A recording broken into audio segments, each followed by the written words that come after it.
కాపుకొచ్చింది కుందేటి భద్రమ్మ, కాపుకొచ్చింది. చెట్ల కాయలు కూడా ఉన్నాయి. ₹1,00,000 అయింది ఖర్చు. మరి ఇంకా గవర్నమెంట్ ఏమన్నా ఇస్తే మళ్ళీ వేసుకుందాం. అగో నిన్న కూడా బూరగం పడిపోయి అప్పు తెచ్చుకొని కొట్టాయన కాడ ఇతను మరి ఎండగాస్తే మళ్ళీ మొలవు వేసుకుంటున్నాం. ఎన్ని ఎకరాలు ఇది? 5 ఎకరాలు. సొంతమా కౌలే. కౌలు ఎంత కట్టారు? కౌలు 1,00,000, ఎకరం 20,000. పెట్టుబడి కాకాయి, పెట్టుబడి కాకాయి. 3 లక్షలు ఖర్చు అయింది. కౌలు ముందే ఇచ్చారా? కౌలు ముందే. మరి ఇప్పుడు కౌలు తగ్గియరు. మళ్ళీ ఏమన్నా వచ్చినా కూడా వాళ్ళ అకౌంట్లో పడతాయి. వాళ్ళకి ఇచ్చిన దాకా మనకి ఏమీ లేదు. కౌలు రైతు. పరిహారం ఏమైందంటే రైతు పట్టాదారు అకౌంట్లో. ఈరోజు మనం భద్రాద్రి కొత్తగూడెం జిల్లా బూరగంపాడు మండలం రెడ్డిపాలెం గ్రామంలో ఉన్నాము. మీ పేరేంటి? భద్రమ్మ. కుందేటి భద్రమ్మ, కృష్ణ. ఈ దంపతులు ఇద్దరు కలిసి 5 ఎకరాలు కౌలుకు తీసుకొని పత్తి చేను వేశారు. పత్తి మొక్కలు పెట్టారు. అవి ఏపుగా ముందుకు వస్తున్నాయి, పూత పూస్తున్నాయి. ఖాతాలు కూడా దగ్గరకు వచ్చినటువంటి టైంలో అకాల వర్షం కారణంగా వచ్చినటువంటి ఈ గోదావరి వల్ల, బ్యాక్ వాటర్ వల్ల వచ్చినటువంటి ఏరియాలో ఉన్న మొత్తం పొలాలు పట్టినాయి. ముఖ్యంగా వీళ్ళు బాగా పేద రైతులు. వాళ్ళు కష్టం చేసి మరీ కౌలుకు తీసుకొని ఈ భూమి సాగు చేసుకుంటున్నారు. ఇప్పుడు వాళ్ళ మాటలు వింటా ఉంటే హృదయ విదారకరంగా ఉంది. ఇప్పటికే 3.5 లక్షల రూపాయలు ఖర్చు అయినాయి. మరి ఇప్పుడు ఎవరు ఆదుకునే పరిస్థితి లేదు. ఉన్న కాడికి అప్పులు సప్పులు తీసుకొచ్చి పెట్టాము. ఇప్పుడు మా పరిస్థితి ఏమిటి అని చెప్పేసి బాధపడుతున్నారు. అందుకోసం సిపిఎం పార్టీ బృందం మొత్తం పంట పొలాలను పరిశీలన చేస్తూ ఇక్కడికి రావడం జరిగింది. ఈ సందర్భంగా ఈ రైతాంగం కోరారు.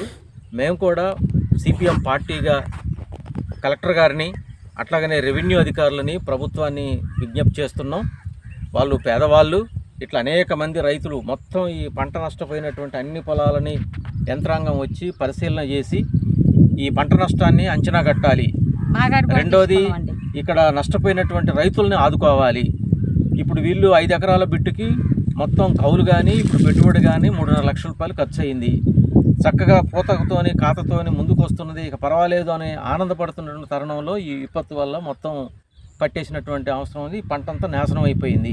అందుకోసం అధికారులు, ప్రభుత్వం మానవతా దృక్పథంతో మొత్తం పొలాలని పరిశీలన చేసి ఈ ప్రాంతంలో ఉన్నటువంటి రైతాంగాన్ని ఆదుకోవాలని సిపిఎం పార్టీగా మేము ప్రభుత్వాన్ని విజ్ఞప్తి చేస్తున్నాం. చెప్పండి.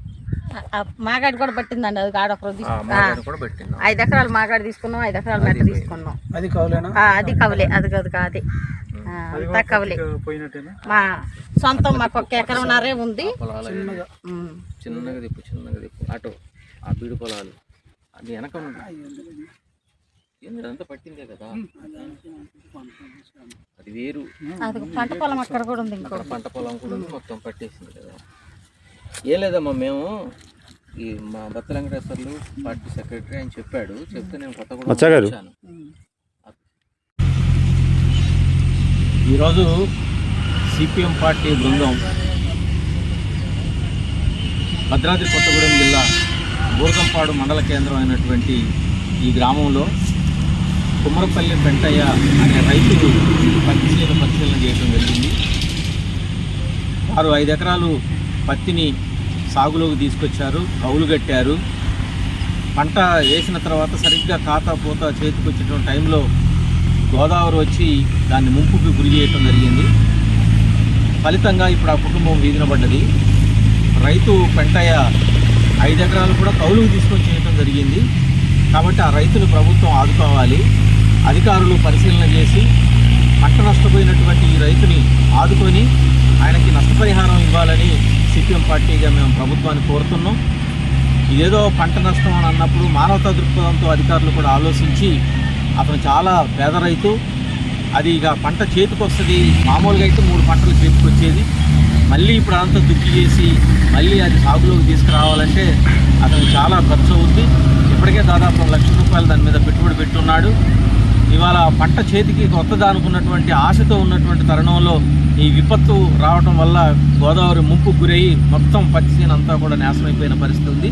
కాబట్టి ప్రభుత్వ అధికారులు తక్షణమే వచ్చి దాన్ని పరిశీలన చేసి పరిశోధన చేసి ఆ రైతుని ఆదుకోవాలని ప్రభుత్వాన్ని కోరుతున్నాం.